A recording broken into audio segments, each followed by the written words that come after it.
है everyone, good morning, welcome to my new blog. और guys अभी मैं आया हूँ पुरुलिया के द लेप्रोसी मिशन हॉस्पिटल में। और आप सब देख सकते हैं गाइस, ये रहा हॉस्पिटल के बाहर का नज़ारा।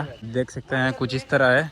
तो चलिए गाइस हॉस्पिटल के अंदर चलते हैं और आप सबको दिखाते हैं यहाँ का सारा नज़ारा। तो गाइस आप सब देख सकते हैं यहाँ पे कितनी सारी गाड़ियाँ लगी हुई हैं और यहाँ पे जितने सारे लोग हैं ना, सब कोई डॉक्टर का इंतज़ार कर रहे हैं कब डॉक्टर आएगा और ये लोग का चेकअप कराएगा। आप देख सकते हैं गाइस।